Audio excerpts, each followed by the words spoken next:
human on planet Earth has an identity, visible, invisible, different varying levels of privilege or not privilege, how those identities might be really salient to how they make sense and how they experience the world or not, right? So we all have a relationship with DEI work in some regard. Hey everyone, and welcome to C Network, the podcast. It's the podcast where we highlight diversity, equity, and inclusion professionals and the work they're doing to help their fellow employees feel seen at work. I'm Natalia Eileen, and together with my team, I help businesses build more diverse, more inclusive, and more equitable workplaces. Today, I'm excited to bring to you a conversation I had with a fellow diversity, equity, and inclusion practitioner, Jessica Guerrero. Jessica Guerrero is the global head of diversity, equity, and inclusion at Google Cloud. She's done quite a bit of work in the diversity, equity, and inclusion space, as you will see. And today we talk about the advice she has for all diversity, equity, and inclusion practitioners, especially those who are new and just getting started. So without further ado, let's jump right into this one. It's a good one. Okay, we are here with Jessica Guerrero, and we are so excited to have her on the podcast. She is the global head of diversity, equity, and inclusion at Google Cloud Go-to-Market, and we couldn't be more excited to hear from her and to have her share her expertise in this space. Jessica, hi, how are you? Hello. Thank you so much for having me. It's such a pleasure, number one, to see you again, and number two, just to be here to talk on this phenomenal podcast. Thank you for having me. No, it's a pleasure to have you. For those out there who are not familiar with your trajectory, do you mind giving us a little background about yourself? Absolutely. So I'm a proud Philadelphian, born and raised in South Philadelphia, and spent, my entire career in the Northeast. I started my career in higher education, where I've worked at a number of highly selective institutions, from Princeton University, NYU, University of Pennsylvania. My most recent appointment was at the Wharton School, where I was leading diversity and inclusion for the MBA program. And then I decided to give higher education a break and found myself currently where I am currently at Google Cloud and leading diversity, equity, and inclusion for our go-to-market product area. And so it's been a wonderful journey. I still have ties to the higher ed community. I do work with on projects with wonderful former and current colleagues still at the Wharton School. But that's a little bit about my professional career. I currently am in the New Jersey area. I have 4 children, ages 8, 5, 2, and 1. So my time, as you can imagine, is very, very filled with lots of emails, video chats because of COVID, and then screaming children in the background. So if you see one of them pop on the screen, just don't be alarmed. It's a lot going on over here. Not at all, not at all. And as always, you make it look easy because, we've known each other for a while now, and I hope you know how much all of us admire you and the work that you've done in this space. So we're really excited to hear more about your perspective on your experiences so far. Thank you so much. Yeah. Well, let's dig right into it because I know you came ready to discuss a particular topic as it relates to how diversity, equity, and inclusion practitioners approach this work and how new people coming into the field can be thinking about this work. So please give us a little bit of insight into how you've been thinking about this. For sure. This is something that I've found myself thinking about a lot lately.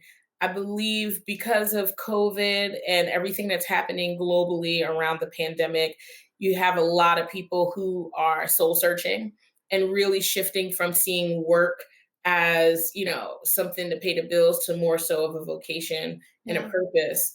I've had a number of family members, former students, former colleagues reach out to me and say, I'm really passionate about, diversity work. I really want my time that I spend professionally to mean something. I've watched you, I've seen the work that you've done.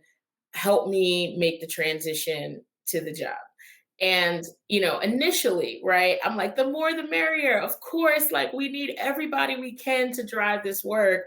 And some people have been successful in landing roles, some of those places at Google, some places in different industries, and have immediately experienced burnout or Yeah. really frustration with the profession, or even a disconnect between what they thought the work was and what it actually is. Yeah.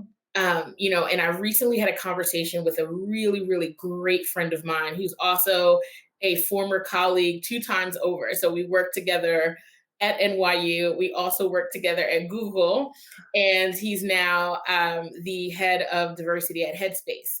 And we have these monthly check-ins, these monthly virtual lunches. And Mm. he said to me recently, I really appreciate the way that you approach this work.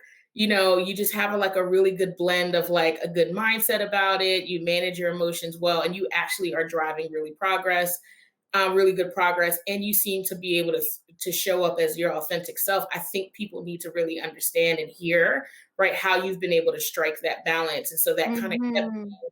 in this mindset of thinking about, wow, what is it that I think works for me that perhaps hasn't worked for other people? And that's what I wanted to really come on the show today and talk a little bit about. Yeah. Well, thank you for outlining that and for bringing this topic to the table today because, for those of us who have been in this space for a while, you and I have been doing this for a little while, and others who have been here maybe pre the 2020 resurgence of the Black Lives Matter movement, right? Pre George Floyd's murder. Um, there's maybe more of an understanding of some of the ways that this really has a lot of complexity to it. And while others, like you said, have found success since jumping in, I think this is such an important topic because you're right. I think others are like, wait a second, what is this? What is this thing that I've signed up to do? It's not what I thought it was. So, this is such a great topic you're bringing to us. And I'm excited to hear you illuminate some of those misnomers, misconceptions, and also give some advice to those who are still really thinking about their place and how to show up For as sure. DEI practitioners. For sure. So, Absolutely. yeah. So, what has been on your minds around this in terms of what people thought they were getting into versus what they're finding? Absolutely. So it's interesting. I mean, you bring up the kind of resurgence of Black Lives Matter, and that's where we saw, a big influx of people saying, right, like again, matched with the COVID, Yeah. I need my life to mean a little bit more. These are things I'm deeply passionate about. And then you also saw, right, like a huge, significant increase in the amount of diversity related roles in companies and corporations. Before, these were seen as things employee resource groups handle, right? To like, we actually need like a full-time person driving this work consistently and continuously, in our organization. So you kind of had this like, this emergence and kind of merge of a demand, right? And also Yeah. supply, which is beautiful. Right. It's interesting because, right, when you think about Black Lives Matter, people might label, right, that movement, in the kind of activism, social justice type of space. And that doesn't always necessarily translate into the workspace. And that's not a bad thing, right? Like we need to address systemic racism and systemic isms in general Mhm. from every different access point, right? There's no one way, there's no correct way to do this work. I want to be very clear about that. Yeah. Where I'm seeing the disconnect, however, is, a lack of understanding around how to translate passion to an Mhm. actual skill set. And Mm. so going back to some of the things that I discussed with my friend, so his name's Cornell Woodson, we well, what I shared with him is like passion doesn't necessarily, like, passion isn't sustainable, right? And passions change all the time, Mhm. right? Mhm. And so when I think about all the things that I'm passionate about, DEI being one of them, right? But I'm also passionate about cooking. I'm passionate about long walks. I'm passionate about writing, right? But I don't necessarily know if that has translated to a strong skill set. And then also a desire to do that full time and professionally, and like how I make my money, right? And so Right. as a result, I've seen I started to say, yeah, like get a job. This is how I got hired at places like Wharton and Google and Princeton or whatever. Two, I kind of pull back and I would say, that's great. Like, what do you think you're good at, right? What do you Mhm. believe your skill set is as it relates to how you show up and how you thrive in the workplace? And then does that actually connect to what the work really is? And then I spend Mhm. some time really kind of walking people through exactly what the work is. The beautiful thing about where we are in this moment of time is that the work has also expanded Mhm. beyond traditionally recruitment, right? Yeah. Or even like diversity trainings. I Yeah. think Google in particular has a beautiful ecosystem around DEI where we actually have expanded the work beyond people processes and have started to embed it in every practice of the business. And so Mm. an example of that would be with our marketing team. They have an entire group of people led by a man named Michael Munoz that is driving inclusive marketing. What does look when you think about Google's communication, its PR, its marketing across all of our different products and brand, and us as a company as well, right? Like, Mhm. what Mhm. are the words that we're using? How are we holding our partners accountable to meeting us where we are with Mhm. inclusive marketing? How are we making sure representation shows up in our images, right? That's Right. not HR work, right? That is marketing work. When we Yeah. think about what's being run by Annie Jean Baptiste, she's our global head of product inclusion. And so when you think about how we design products for everyone, right, Mm. just not for some, but for everyone, right, that's product management, that's engineering, right, Mhm. that's design. That's not necessarily HR work. And so I try to Yeah. help people, number one, say there's many different pieces that you can kind of plug in around DEI. Like, not only what are you passionate about, but like what's your skill set? And then Right. secondly, if you're really leaning into this work around this notion of social justice, help me understand like how you can influence without authority. How can you be persuasive in getting people to really develop the desire to change their behaviors, right? And even in Mhm. some cases, their beliefs that work against a company's Yeah. DEI goals. How can you really generate buy-in around ideas that are not popular? How Yeah. can you fundraise? How can you think strategically and actually drive a strategy, right? When you think about strategy work and you're a Wharton alum, like that's an entire discipline, right? Like Yeah. whether it's DEI strategy, corporate strategy, emerging market strategy, it's still a skill set that you need to have in order to drive goals towards fruition. And so I really try to get people to think beyond their passion Mhm. and think more so about their skill set, because I feel like it'll help them, number one, know what they're getting into.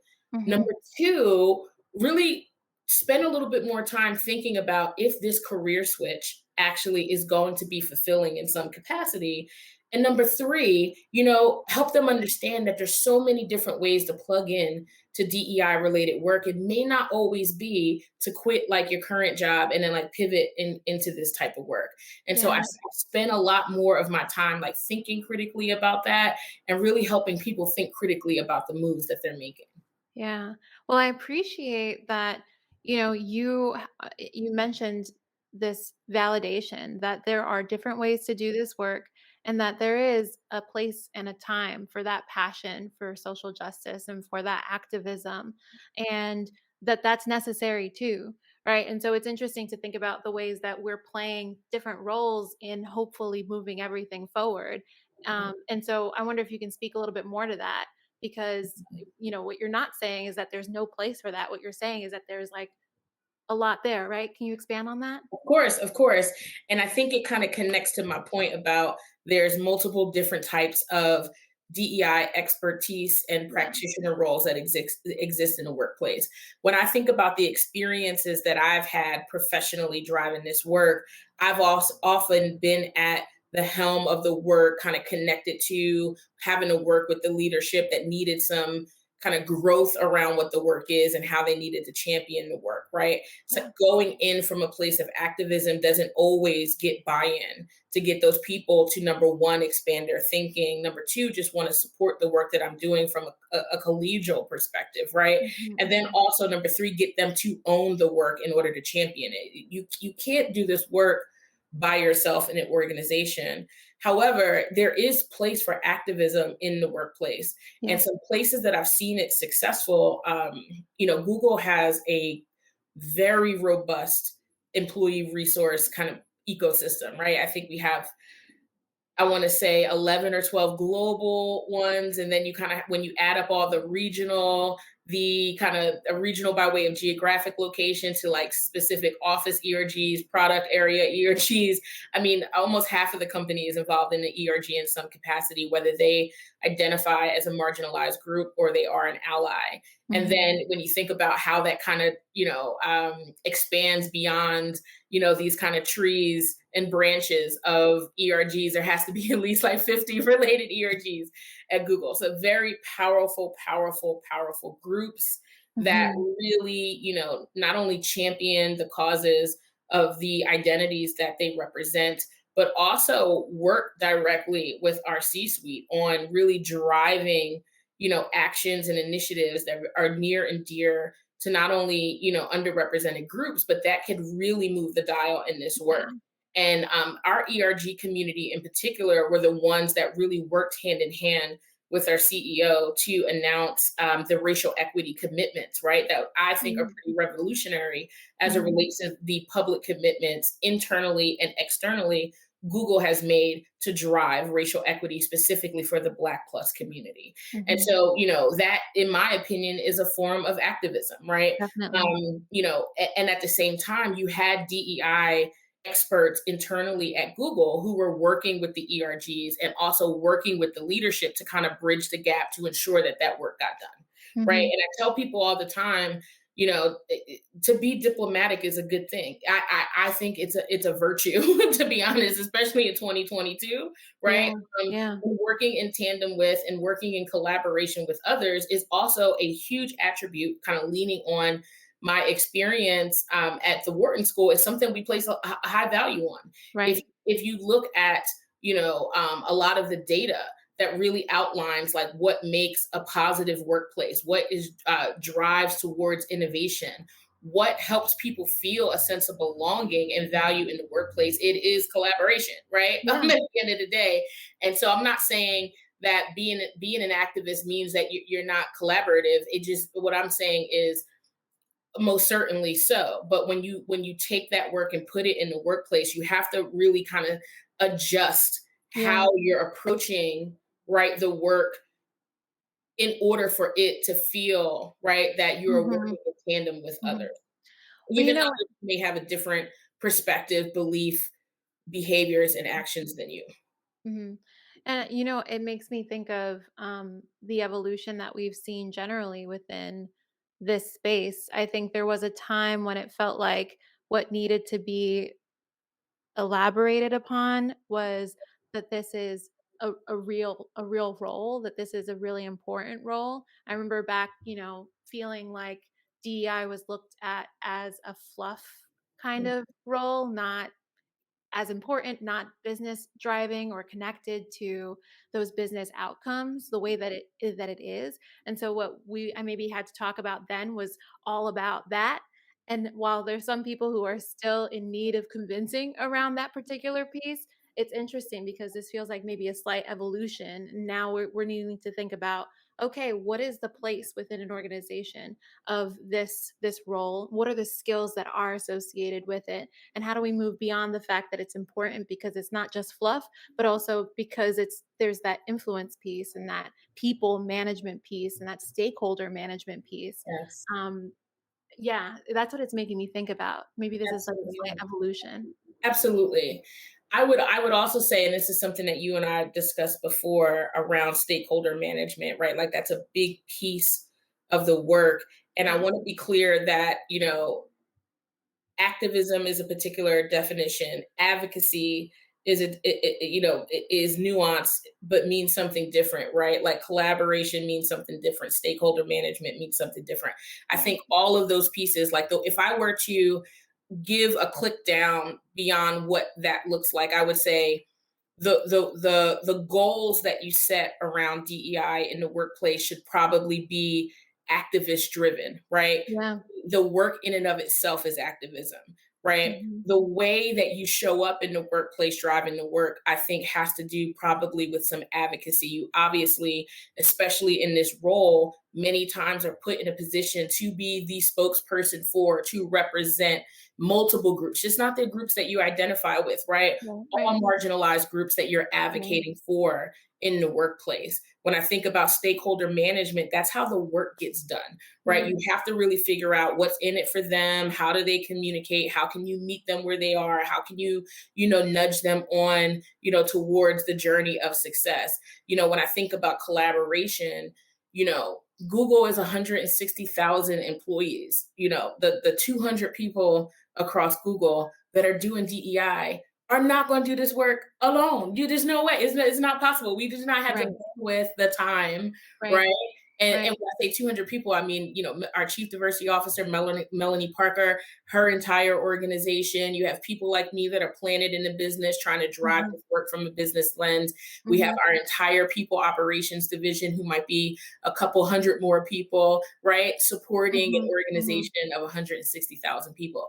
You need to work with other people in order to drive this work. You need them to be allies. You need them to grow their skill set in order to do the work. You need them to show up in places that you're not present in order to still represent the work well and hold people accountable. And, that's just what it is. And so, I feel like it's a combination of activism, advocacy, stakeholder management, strategy, collaboration, project management. I do believe that you can also measure success in this work.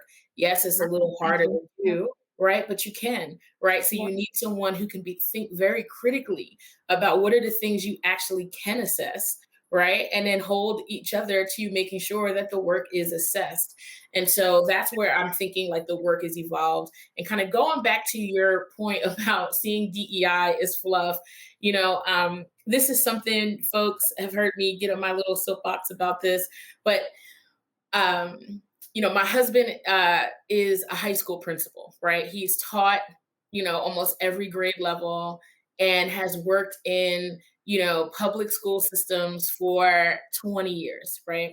And, up until the pandemic, he would always get these parents that's like, what's so hard about doing this, right? And you should be teaching the class this way and that way, and the teacher need to be doing this and y'all need to be doing that, because we all have a relationship for the most part, right? And with a schooling system, right? That we have some sort of warped understanding that because I've been there, I went to school, how hard can it be to teach a bunch of 8-year-olds, fractions, or get a room of 5-year-olds to be quiet, so you can kind of finish the storytelling session. It's incredibly difficult. And it wasn't until COVID when the world, for the most part, had to educate their own children, where folks were like, wow, this is actually really hard. You saw all that stuff on social media, pay teachers billions of dollars. Yeah, So it's funny because because I have the same perspective about DEI work. Every human on planet Earth has an identity, visible, invisible, different varying levels of privilege or not privilege, how those identities might be really salient to how they make sense and how they experience the world or not, right? So we all have a relationship with DEI work in some regard, so it kind of creates this weird sense of, what's so hard about driving this work? What's so hard about it? I don't get it. All you need to do is just X, Y, and Z. And a lot of times we don't really see that it's an actual skill set, right? That's predicated on, a deep understanding about the disciplines, whether it's, sociology, social psychology, right? Business, leadership, organizational effectiveness. These are all things, right? Like I would even go as far to say, your ability from a scientific perspective, like your ability to, interpret quantitative and qualitative data and analyze it, put it in insights, and to be able to communicate that out. It's a little bit of, activism. It's a little bit of all these things that morph into this job. It's not easy to do. If it was, we probably would have solved all the problems in the workplace. Right. Right. So, that's, and I think we're finally getting there. I do. I think companies and leaders are like, especially around the George Floyd murder. Why? Number one, level of awareness. Yeah. Oh, wow, this stuff really involves all of us, just not some of us. Number two, why aren't we driving progress? You had a lot of people asking questions like, what does our representation look like? Why are everybody? I can see why people are so angry. What are we doing about it? And then folks started to, who've never done the work before, lean into the work, whether they were looking for a full-time job doing DEI or not. And they decided, wow, this is really difficult. And so I actually am really enjoying, where we are in this moment of time, because we have a certain level of transparency and awareness around these issues in this work. We have the world's attention on the work, have a lot of resources around the work. And so maybe we could actually have some like real sustainable change. Right. It makes me think a little bit about, you mentioned a whole bunch of different skills that people need to have in this space. And you briefly mentioned how this isn't also just about your own identity when you come in as a DEI practitioner or, in whatever DEI capacity. Suddenly you have to think about and learn about and dissect your own biases around all of the other identities that are impacted and or disenfranchised in your workplace and that need that elevating, right? Like there is a ton of learning that you also have to be committed to. So just wanted to highlight that piece too, because there's a lot here. You listed all these things, and and then also you need to kind of be a student of the world and understand these dynamics. And in a global company, especially then also thinking about how that fits into the global sphere. There's a lot there. Absolutely. And that's actually such a great point and an area of development for, I think, all of us in the work, quite frankly. I agree. Especially at a place like Google, I'm on a global team, right? I constantly am talking to wonderful friends and colleagues in our EMEA region, our JPAC region, our LATAM region, and, DEI issues look different there, right? I can't be good at my job if I don't have some level of awareness about what's happening, right? Yes, there are some foundational things like understanding systems and how systems work, right? And systems, for anyone listening that may not understand what I mean, it's just kind of like the structures, whether they are tangible or intangible, around how people operate, the norms, the decisions that we make, right? That are kind of like on autopilot, which really, elevate some groups of people and really exclude other groups of people. And these systems essentially were created originally on, policies, laws, and other type of societal norms, right? That kind of stratified the way that we see the world now, right? And even though that those laws have been eliminated, those policies have been abolished for the most part, right? Our thinking and the way that we operate and our behaviors still reinforce those systems today, right? So that systems work, for the most part, in my opinion, is universal, right? But how it impacts different groups in different places, right? And then the unique histories, the cultural, ethnic challenges, right, around those systems are things that you have to constantly be upskilling yourself on. Yes, it fits in this othering dynamic, othering belonging dynamic, but at the end of the day, like you're only going to be good at your job if you can understand the nuances as well as give value to the individual experiences we all have in these systems. And so this is something that I challenge a lot of DEI professionals on, especially identify as African American. My family on both sides, my mother and my father, are descendants of American slavery, and at the same time, I know that the work isn't only about Black people. I've had to spend a lot of my time post education reading books, talking to people, reading research, right? Even visiting different places to get a better understanding of how these systems, right, elevate and then also exclude and hold down other groups. And, I encourage everyone, if you want to be really great at this work, you have to commit to being a lifelong learner. And your biggest strength is also admitting when you don't know something. Yes.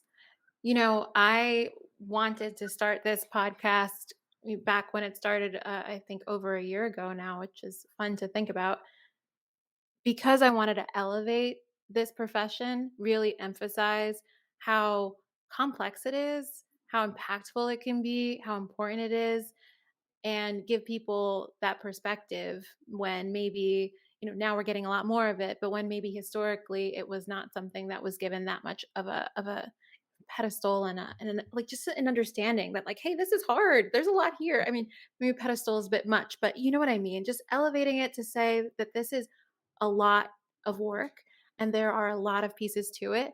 And in order to do it successfully, there are quite a few skill sets involved. And I just appreciate that you brought that right in here to this episode with us today, and that you're talking about it from your vantage point as someone who's been doing a lot of reflecting in this and who has clearly been doing the work for quite some time.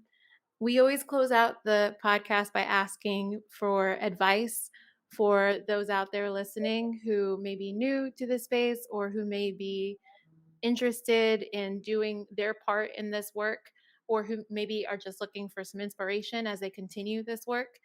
I feel like you've been giving advice this whole time, but do you have any additional advice you'd like to share?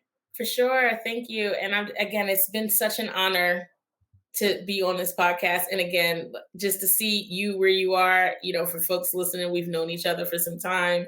And I'm just so incredibly proud of you and all the work that you're doing. And we need folks like yourself and platforms like this to elevate the work and also demystify the work, right? That's super Yes. important.